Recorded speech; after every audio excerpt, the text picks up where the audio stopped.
एक काय चालू द्या. कृष्ण आमच्या महाराजांचा स्मरण करता लिखाण केलं. असा सेवाभाव असू द्या.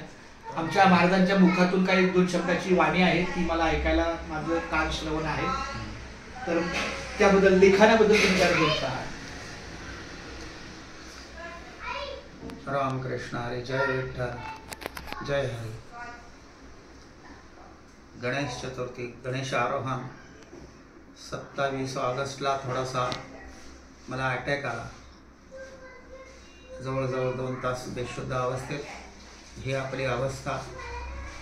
मग भगवंताचा काही इशारा आहे का की लवकर भगवंताजवळ जावं, म्हणून मग माझ्या काही खास व्यक्तींना मी मेसेज टाकला. आता कारंडे महाराज म्हणाले तर त्यांच्याही मावशी देवाघरी गेल्या, त्यामुळे त्यांना लवकर भेट घेता आली नाही असं कळलं. पण ते आत्मीयतेने आले. ज्यांना ज्यांना मेसेज केले त्यांनी खूप आत्मीयतेने पुन्हा मला मेसेज केले, महाराज समाजाला तुमची गरज आहे. मग असे काही महाराज आहेत, येतात, माझ्या मनाला धीर देतात, उभारी मिळते. स्वतःसाठी नाही पण समाजासाठी जगावं असं वाटतं. समाजामध्ये जरी भारत भूमी पवित्र आहे, त्याच्यात महाराष्ट्र या राज्याला राष्ट्राचीच संकल्पना दिलेली आहे. महा आहे का महान आहे, तर देशालाच नाही तर संपूर्ण जगाला काही जीवनभूत आधारभूत विचारांची अशी एक मोठी ठेवण महाराष्ट्राने दिलेली आहे.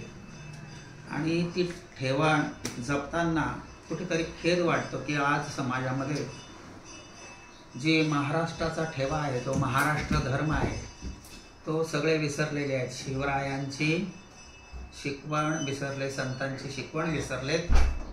आणि काही ना काही कारणास्तव एकमेकांचा द्वेषभाव समाजामध्ये वाढलेला आहे. तो कमी होण्यासाठी संतांच्या वाटेवर चालण्याचा एक संकल्प केलेला आहे. तेणेची पंथे चालू जाता, न पडे गुंता कुठे काही, म्हणून संतांचा मार्ग अनुसरताना संतांच्याच अभंगवाणीतून जे काही समाजाचं प्रबोधन करता येईल ते करत असतो. असं करत असताना कारंडे महाराजांचा संपर्क 5-6 वर्ष झाली. मग जिथे कुठे जायचो तिथे कारंडे महाराज माझ्या बरोबर असायचे. असे महाराष्ट्रात जवळजवळ शेकडो महाराज आहेत, हजारो कार्यकर्ते आहेत, ज्यांना वाटतं की दादा महाराजांनी या समाजाला स्वतंत्र होताना पाहावं. हे वाक्य तुम्हाला असं वाटेल की दादा महाराज का बोलतात, कारण स्वतंत्रता आहे पण माणूस जो आहे हा स्वतःच्या बुद्धीने चालत नाही. जसं समाज चालतो त्या समाजाच्या रेट्याने जातो. म्हणून आपल्या बुद्धीनुसार आपण काही तर्क केला पाहिजे. हे संतांनी सांगितलं. बुद्धीचे वैभव अन्य नाही तुझे, एका केशी राजे सकळ सिद्धी. किंवा माऊली म्हणते, जैसी दीपकलिका धाकुटी परिभव तेजाने प्रकटी, तैसी सत्यबुद्धी थोकटी म्हणू नये. माणसाने ऐकावे जनाचे, करावे मनाचे. आज कारंडे महाराज आले आणि तुमच्याशी संवाद साधावा, त्यांच्याशी संवाद साधताना हा तुमच्याशी साधतो आहे. तर अशा अनेक क्लिप माझ्या तुम्ही पाहता. आणि आज कारंडे महाराजांनी विनंती केल्यानुसार एक छोटीशी क्लिप तुमच्यासाठी पाठवत आहे.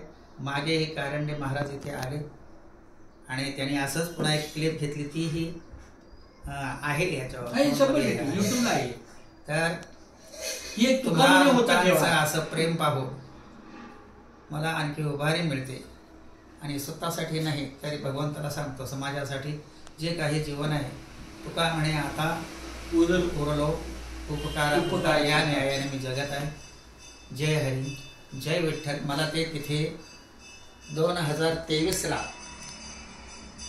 पद्मविभूषण आणि शरद पवार यांच्या हस्ते माझं सन्मान झाला.